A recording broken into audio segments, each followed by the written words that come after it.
रुला देने वाली सैड स्टोरी। इस कहानी की शुरुआत होती है शिवम नाम के लड़के से, जो अभी अभी अपनी पढ़ाई ख़त्म करने के बाद उसे एक अच्छी नौकरी मिल गई। अच्छी नौकरी के कारण उसे अच्छा वेतन भी मिलता था। शिवम ने अपने वेतन में एक जगह खरीदी और घर बनाया। घर बनाने के बाद शादी के लिए लड़की की तलाश शुरू हुई। शिवम की किस्मत हमेशा उसके साथ थी। उसका विवाह शिप्रा नाम की एक खूबसूरत लड़की से हुआ। शादी होने तक सब कुछ अच्छा था, लेकिन शादी होने के बाद एक से एक समस्याएं बढ़ने लगी। शिवम की माँ को डर था कि उनकी बहू शादी के बाद जॉब न करने लगे। शिवम की माँ को पता था कि शिप्रा पढ़ना चाहती है, लेकिन उसके मम्मी पापा ने उसकी शादी ज़बरदस्ती कर दी। ऐसा होता है कहीं कहीं जगहों पर। फिर भी उन्होंने धैर्य से सभी समस्याओं का सामना किया। शादी के बाद सभी काम अच्छे तरह से चलने लगे। शिप्रा टीचर बनना चाहती थी, लेकिन उसकी मम्मी पापा ने उसकी शादी जल्दी कर दी। शिप्रा को पहले ही पता था कि उसकी सास नौकरी करने नहीं देंगी, फिर भी इस कोशिश में कि वह अपने पति को मना लेगी। शिवम और शिप्रा की पहली रात की तैयारी के बाद सब लोग आराम करने गए। उसके इंतज़ार की पहली रात आने की खुशी में शिवम बहुत उत्साहित था, लेकिन शिप्रा चाहती थी कि वो शिवम से बात कर ले। शिवम ने फूलों से सजे कमरे में शिप्रा का इंतज़ार कर रहा था। कुछ देर के बाद सुहाग रात की कमरे में शिप्रा का प्रवेश हुआ। शिप्रा के सुहाग रात के कमरे में आने के बाद शिवम का उत्साह 2 गुना बढ़ गया। वो ऐसा बर्ताव करने लगा जैसे स्वर्ग के दरवाजे की चाबी अब उसके हाथ में है। अपनी सगाई के दिन से शिप्रा की फ़ोटो को बार बार देखने का बहाना बनाने वाला शिवम को आज की सुहाग रात एक सुनहरा मौका दिया था। शिप्रा को अपनी मजबूत बाहों में भर करके उसके साथ प्रेम लीला खेलने के लिए शिवम उत्सुक था, लेकिन शिप्रा उसके जल्दबाजी को देखकर धीरे से रोने लगी। शिवम ने शिप्रा से पूछा, क्यों रो रही हो? तब शिप्रा ने कहा कि मैं पढ़ना चाहती थी, लेकिन मेरे मम्मी पापा ने मेरी शादी जल्दी करवा दी और मैं चाहती हूँ कि मैं पढ़ लिख कर टीचर बनूँ और अपने पैरों पर खड़ी हो सकूँ। शिवम ने कहा कि मेरी माँ नहीं चाहती कि तुम नौकरी करो। शिप्रा ने कहा, हाँ मुझे पता है, लेकिन अगर तुम माँ से अच्छे से बात करो तो वो भी मान जाएंगी। शिवम ने कहा, ठीक है। तब शिप्रा ने कहा कि अगर तुम मान जाओ तो तब तक हम लोग एक साथ नहीं सोते। जब मेरी नौकरी लग जाएगी तब हम दोनों एक साथ सोएंगे। शिवम सोच में पड़ गया। फिर उसने कहा, ठीक है, जैसा तुम्हें ठीक लगे। शिवम शिप्रा को बहुत चाहता था, इसलिए उसने उससे कुछ नहीं कहा। लेकिन जब शिवम ऑफिस से घर आता तो शिप्रा उसका पूरा ध्यान रखती, किसी भी चीज़ की कमी नहीं होने देती थी। तभी अचानक एक दिन शिवम ने अपनी माँ से कहा कि शिप्रा नौकरी करना चाहती है।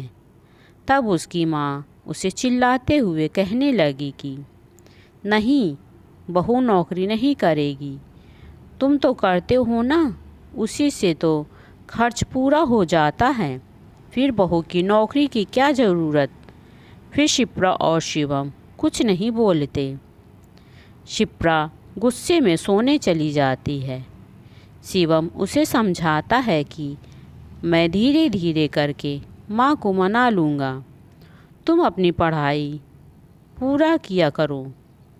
शिप्रा को भी पता था कि शिवम अपनी माँ को मना लेगा। फिर शिप्रा अपनी पढ़ाई रात में करती ताकि उसकी सास को पता ना चल सके। शिवम शिप्रा को बीएड का फार्म लाकर देता है। शिप्रा बीएड का फार्म भर देती है और शिवम उसे जमा करता है।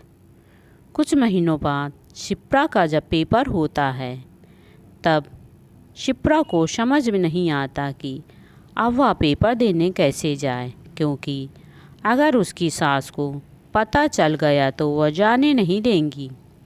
तब शिवम कहता है कि तुम चिंता ना करो, मैं कुछ करता हूँ।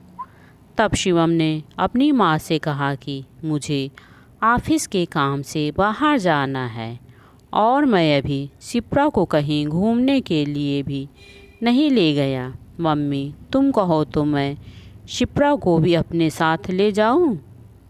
उसकी मम्मी को नहीं पता था कि शिप्रा पेपर देने जा रही है। उसकी मम्मी कह देती है ठीक है ले जा अपने साथ। तब शिवम और शिप्रा पेपर देने के लिए गोरखपुर जाते हैं। शिवम शिप्रा को बीएड का पेपर दिलाने के लिए गोरखपुर लेकर जाता है और वहाँ शिप्रा बीएड का पेपर देती है। अब शिवम और शिप्रा घर आ जाते हैं। तभी अचानक एक दिन शिवम के पापा की तबीयत अचानक खराब हो जाती है। शिवम उन्हें अस्पताल लेकर जाता है और वहाँ अस्पताल में ही ख़त्म हो जाते हैं।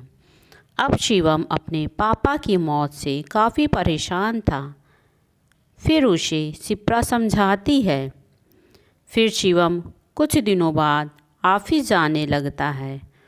कुछ महीनों बाद पता चलता है शिवम जिस कंपनी में वह काम करता है वह कंपनी बंद होने वाली है, लेकिन वह अपनी पत्नी शिप्रा को नहीं बताता और वह अपनी माँ को बताता है कि माँ मैं जिस कंपनी में काम करता था वह कंपनी बंद होने वाली है।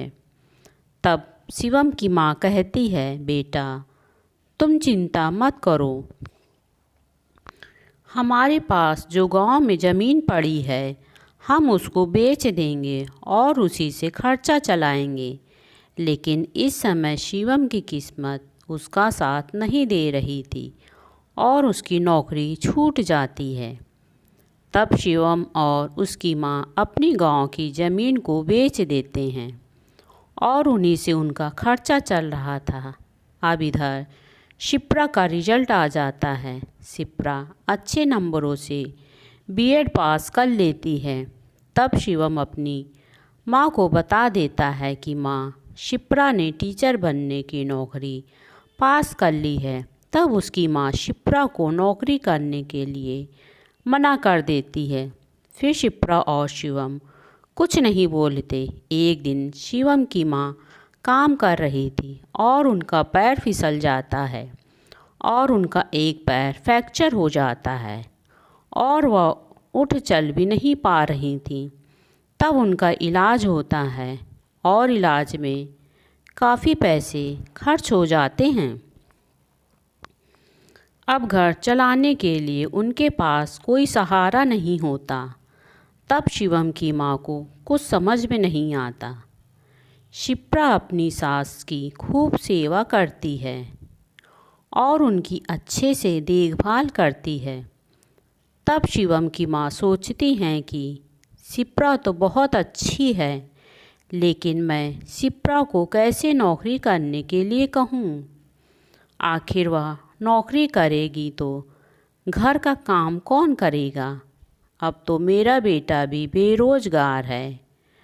अब शिप्रा की सास को चिंता सताने लगी, लेकिन उनको पता था कि घर चलाने के लिए पैसे की भी ज़रूरत पड़ती है। तब उन्होंने शिप्रा से कहा बेटी अगर मैं तुम्हें नौकरी करने दूंगी तो क्या तुम मेरे घर को ऐसे ही अच्छे से ख्याल रखोगी? तब शिप्रा अपनी सास से कहती है माँ आप मेरे ऊपर पूरा भरोसा रखो, मैं आपकी बहू नहीं बेटी हूँ और मैं आपका बेटी जैसा ही ख्याल रखूँगी। तब शिप्रा की सास खुश हो जाती हैं और उसे नौकरी करने की इजाज़त दे देती हैं। अब शिप्रा और शिवम खुश हो जाते हैं। शिप्रा अच्छे नंबरों से बीएड पास हुई थी तो उसे अपने ही ज़िले में टीचर की नौकरी मिल जाती है और वह सुबह 4 बजे उठती है और घर का सारा काम करके 7:30 बजे स्कूल चली जाती है और 3 बजे तक घर आ जाती और अपनी सास की पूरी देखभाल करती। उसकी सास भी अपनी बहू को बहू नहीं बेटी मानने लगी थी। अब शिप्रा और शिवम भी एक हो जाते हैं। शिप्रा अपने घर का पूरा ख्याल रखती है, किसी भी चीज़ की कमी नहीं होने देती थी।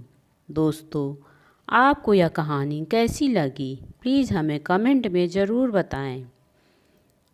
यह कहानी आपको अच्छी लगी हो तो प्लीज़ मेरे चैनल को लाइक करें, शेयर करें और सब्सक्राइब करें। धन्यवाद।